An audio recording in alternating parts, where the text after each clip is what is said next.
Hi guys, my name is Cash, and in today's video I'm going to be giving you the complete run through on how to replace your radiator in your Miata. Now if your radiator starts to turn green on the top or on the bottom like mine did, you're going to want to replace it because that's a very high risk of it breaking because the plastic gets very brittle. Now I upgraded my radiator to a dual core aluminum racing eBay one. These are very inexpensive, but I wanted to test out the quality of that thing. So if you're interested in that, I'm going to have a review shortly on my channel. But in general, this is going to be the complete guide on how to replace your radiator in your Miata. So let's do it. The first thing that we need to do is go ahead and take off your radiator cap. This will allow air to drain through and get down to the bottom of the radiator and basically allow your radiator to drain. Next up, we need to go ahead and find our radiator drain. That's located right at the center of a stock radiator, and that's a Phillips head fastener that you need to remove. It is plastic, so you need to be extra careful as to not strip it out. Then you could go ahead and carefully turn out that drain plug. You're going to want to be very careful, and you probably are going to want to wear safety glasses here so you don't get coolant in your eye while you're working. And there we go, that actually went very smoothly. That coolant doesn't look too pretty. It's definitely pretty murky, and I have no idea when the last time that it was changed was, and that's part of the reason why we're doing this. So we're replacing the radiator and obviously the coolant. Then we can also go ahead and try to get all the extra coolant that might be left over in here out. As you can see, as I press this thing, more coolant comes down over there. Alright, next up we need to remove this lower radiator hose. This is just a basic hose clamp here. Loosen that up. I'm going to get mine nice and loose so there's no question about it getting hung up. And then you could just carefully slide it off.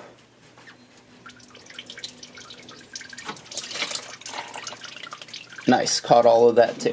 Next up, we've got the upper radiator hose. Once again, same exact process. Loosen the hose clamp and then slide it out of place.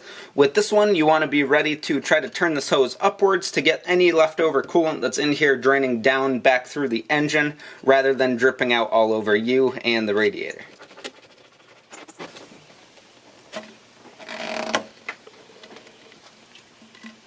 Alright, I don't think there was really anything in there anyway. Next up, we could remove this overflow hose here. Now mine, as you could see, I had epoxied on and it was leaking really bad, which is why I'm replacing this radiator. So mine just popped off, but you want to be careful to get that whole hose gently off there. And I'm going to go ahead and get this out of there, and then we can move on to the next step.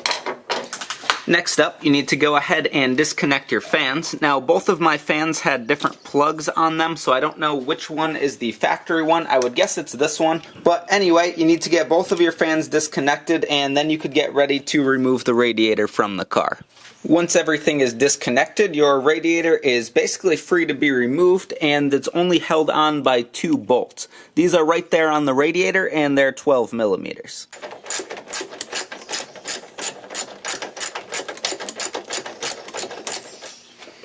I went ahead and put the protective cap from the new radiator onto the old one to prevent it from leaking while I pull it out of the car. And now we could go ahead and free up the radiator and carefully remove it from our vehicle. Oh, one more thing actually. If you have AC installed in your car, there's just one more fastener down below you have to get. Alright, so now everything should be disconnected for real, and we could go ahead and get this radiator out.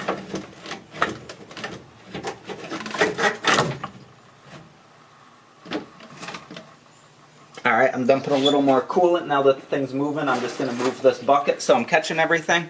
Gonna let it drain for a sec here, and then we'll get it the rest of the way out.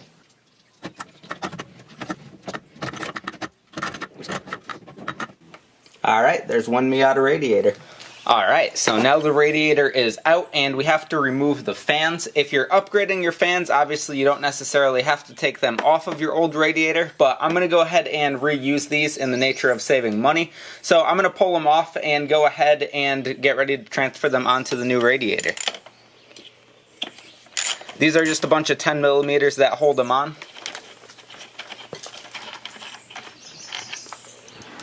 Half of the head of this bolt was rusted right off, but somehow it came out without breaking nice. And then your fans will lift right out of place. With the fans off, we could go ahead and grab our mounts out of here. This one will just slide off to the side, and this one uses a C-clip. So we'll get those off, transfer them to the new radiator, and then we could get that thing back in. So this is the C-clip that I was talking about. These sometimes could be a little bit tricky, but basically you need to pop them off of the machined ring that they sit in. And just like that, with 2 screwdrivers, you could get these things off. And then your mount will slide right out. Here you can see the new radiator versus the old one. This old one, like I said at the beginning of this video, is starting to turn very green, which means that that thing's basically a ticking time bomb ready to blow. Now, this new one, like I said, is an eBay aluminum radiator. It's basically a copy of the Mishimoto radiators, but it's a lot cheaper. And this one did come just very slightly damaged, but I pressure tested it and it worked pretty good, and they gave me a bit of a refund on it because of that. So I am taking a gamble with this, but nonetheless, let's get this thing ready to go in the car. And now we could go ahead and get our lower mounts back in place and get the clips onto them.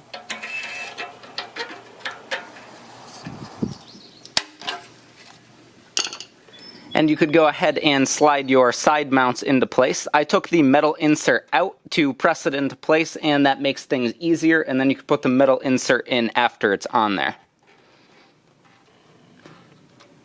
So there we go, the bushing's in place, and then just slide the metal insert right in now. Then you could go ahead and reinstall your fans. If you have a cheapo eBay radiator like mine, the holes might not be in the perfect spot, but if you're interested in a full review of this eBay aluminum radiator, check out the channel. I'll be having that shortly after I run it for a little bit. And after some playing around to get everything to line up, the fans were installed, and now we could get ready to drop the radiator back into the car. And since I didn't actually show it before, the radiator goes right onto that mount right there, and that's where those lower brackets just slide into place. Alright, so now it's time to try to get this radiator in here for real. As you could see, I took off my crossover tube and that coolant line there. This just clears up a little bit of space, and for the 30 seconds it takes to remove everything, it's totally worth doing.